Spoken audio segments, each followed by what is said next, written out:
Pourquoi tu vas demander à une créature alors que tu as le Créateur? Pourquoi tu vas demander guérison au médecin et tu vas espérer en lui comme si c'était lui qui était capable de te guérir, or que ce médecin lui-même tombe malade? Et c'est là la contradiction dans laquelle on tombe parfois. Lorsque tu t'en remettant à Allah Azza wa Jal. Ne t'en remets pas aux gens, ne t'en remets pas aux créatures, ne t'en remets pas pour acquérir ta subsistance à ton patron. Ne t'en remets pas afin de guérir ta maladie au médecin. Ne t'en remets pas pour avoir des enfants aux causes mondaines, mais remettant à Allah Azza wa Jal exclusivement. Car c'est lui seul qui possède le pouvoir de t'apporter le bien et de dissiper de toi le mal. Lorsque tu invoques, invoque Allah. Lorsque tu demandes, demande à Allah. Et il est très triste aujourd'hui de voir que lorsqu'une calamité touche le musulman ou touche la communauté de manière plus générale, la première des choses que certains font, c'est d'aller chercher secours et d'aller chercher protection auprès des créatures qui sont pourtant aussi faibles qu'elles.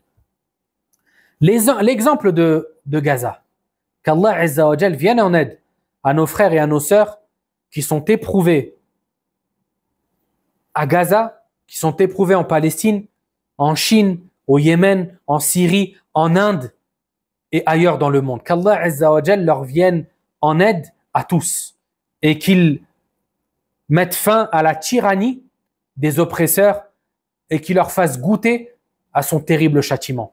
Car c'est certes un peuple transgresseur. Mais il est très triste de voir des gens se précipiter et attendre de l'ONU, par exemple, des Nations Unies, ou des dirigeants, ou encore des armées, à les défendre, nos frères et nos sœurs. Alors qu'ils ne s'en remettent pas à Allah Azza wa Jal. Alors qu'ils n'ont peut-être jamais invoqué Allah en la faveur de leurs frères et leurs sœurs. Celui qui a le pouvoir, celui qui est le contraignant, celui qui est capable de changer les choses en un clin d'œil, c'est Allah. Et lors des épreuves, Allah Azza wa Jal souhaite de ses serviteurs qu'ils reviennent vers lui.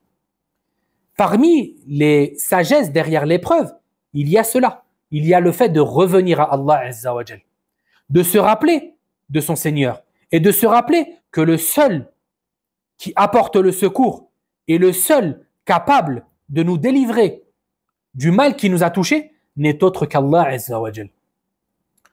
C'est la raison pour laquelle il faut qu'on s'en remette exclusivement à notre Seigneur. Et vous savez, l'une des choses les plus utiles lors de l'épreuve, c'est de connaître Allah, de se rappeler qui est Allah et de le connaître à travers ses noms et ses attributs.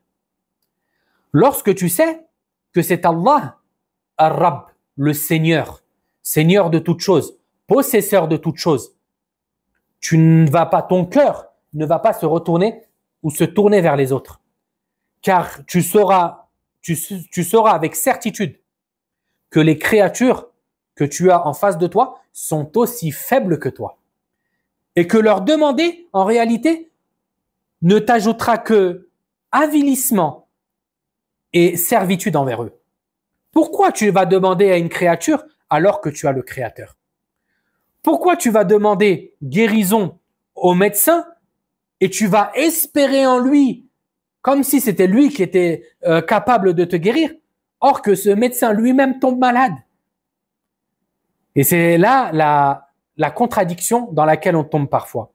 Bien sûr, il nous est demandé religieusement d'observer les causes. Lorsque tu es malade, Allah Azza wa Jal t'a ordonné, ou plutôt t'a demandé de chercher à te guérir, de chercher à aller mieux, à te soigner. Mais cela ne veut pas dire qu'il faut faire des causes, des choses qui influent d'elles-mêmes et qui sont capables de t'apporter le bien d'elles-mêmes. Non, Allah Azza wa Jal a établi ses causes et il en a fait des causes, pas plus. Mais en réalité, si Allah ne veut pas que tu guérisses, tu ne vas pas guérir. C'est ainsi qu'il faut qu'on prenne l'habitude, lorsqu'on tombe malade par exemple, d'invoquer Allah Azza wa Jal. Lorsqu'on a une difficulté, d'invoquer Allah Azza wa Jal, de se rapprocher d'Allah et de se rappeler que c'est le seul à pouvoir nous débarrasser des maux qui nous ont touchés.